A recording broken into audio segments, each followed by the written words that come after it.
We are joined today on King's Spotlight by King's Cross Country standout Marissa Durako and head coach Mike Kolinovsky. Thank you both for being here with us today.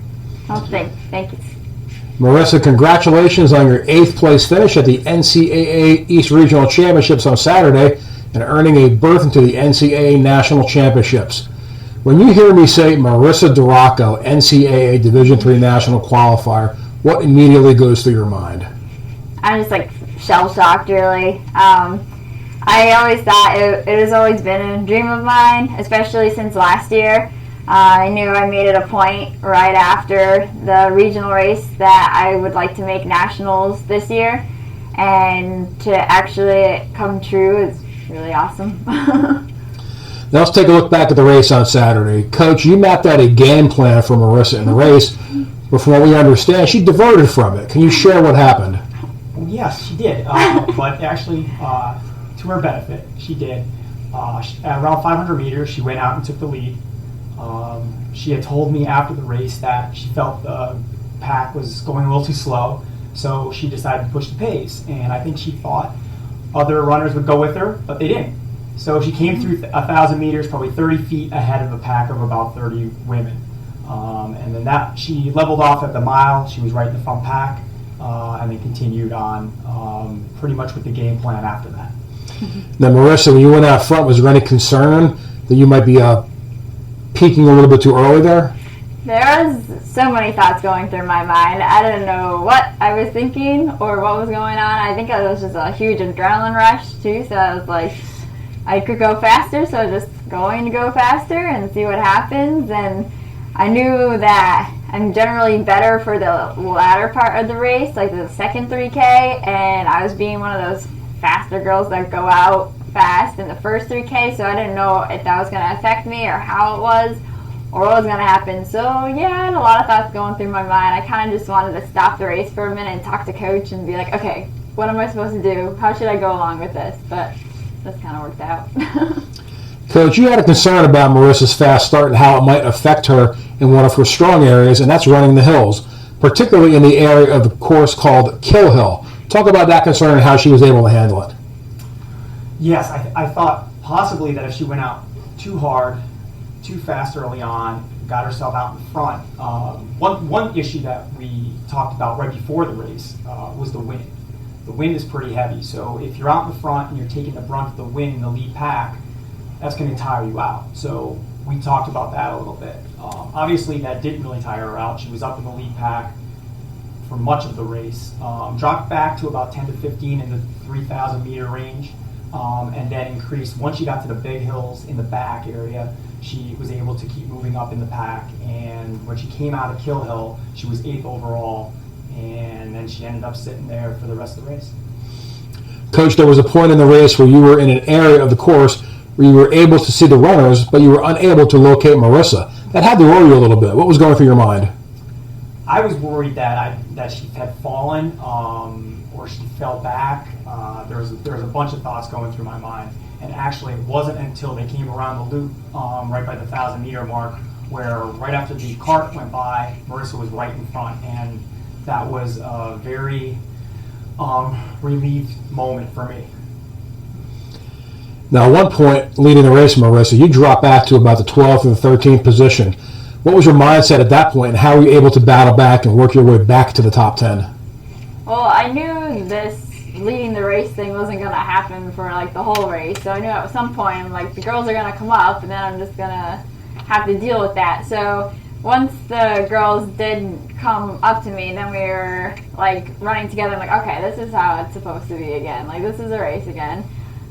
So I just kind of remembered what Coach Mike was telling me, stay positive no matter what is going on through the race. People are passing you, you're dropping back a little or anything. Just keep focusing on the race and keep going, and you never know what could happen throughout going into the hills or going with all the wind and everything. So just keep positive. That was the main thing, and that got me through most of it.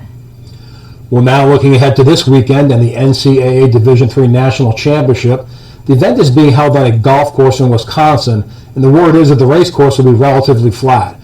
Coach, with Marissa's ability to run the hills, does a course like this have an effect in terms of how you adjust your game plan to address the type of terrain Marissa will be running? Well, we're going to definitely talk over the next 2 days on a few strategies that I have. But I watched her practice, really the last 3 or 4 weeks. She's been running some really good workouts on some flat areas really fast, faster than she ever has. And I have the utmost confidence in Marissa that she's going to have a really good day regardless of how many hills are out there or how flat it is. Coach, the top 35 finishers in the event will earn All-American honors. What does Marissa Durako have to do to become an All-American on Saturday? Just keep doing what she's been doing. She's been doing great, and I think she gets out to a good start, kind of moves up in the pack, and then waits till the last 2,000 meters to kind of strike for that top 35 spot. I think she'll do well. Marissa, what is your goal going into the race? Well, my main goal this season was to get to nationals. Now that I'm here, now I just got to think about it and actually see what I want to do. But now I'm becoming more focused that, oh, wow, I could actually do something even more at this race and really have a game plan and go into it and try to execute it. So I'm just going to talk to Coach, see what our best thing's going to happen. But ultimately, I'm just going to get out there and run and see how it goes. Marissa, you're a junior at King's, majoring in our renowned physician assistant program. Due to field experience rotation requirements, you will not be able to run next year, but you may come back the following season as a fifth-year runner. Not knowing for certain if you will be able to compete in 2017 yet, what does this opportunity right now mean to you in terms of having a sense of urgency? This means everything to me. I know Coach is even saying this could ultimately be your last shot, and at going to nationals and running cross country, I'm really hoping that I'll be able to come back, and not next season, but the season after. But I know I may not be in the same shape or in the same situation, so I really want to make the most of it while I have the opportunity. Coach, you're in your 14th year at King's right now. Last spring, you were named the head coach of our new indoor and outdoor track and field teams, along with being our head cross-country coach. In the process, you were named a full-time coach after being just part-time when you were with cross-country. But now that you're full-time here at King's, what do you see for the future of King's cross-country and track and field, and how one sport can help the other? Well, I think the sky's the limit. We have some great athletes that have passed through here, and we have some great athletes that are currently here. And I'm expecting a larger recruiting base now that we have track and field. There's such excitement with the sport, adding the indoor and outdoor, adding an indoor and outdoor track. We're going to have an awesome facility that's going to be brand new come next September, and we're just really excited about it. And will we see Marissa Durako running on the track and field team? Well, we'll take a look at that, but I think it's a pretty good chance. And finally, Marissa will be running in the NCAA Division III Women's Cross Country Championships on Saturday, November 21st at 12 noon Eastern Standard Time. Fans can watch that event live as it will be streamed on the internet live at www.ncaa.com. Marissa Durako, best of luck to you. Congratulations on your great run at East Regionals, and we hope to see you do well at Nationals. And Coach Kolinovsky, keep on making King successful.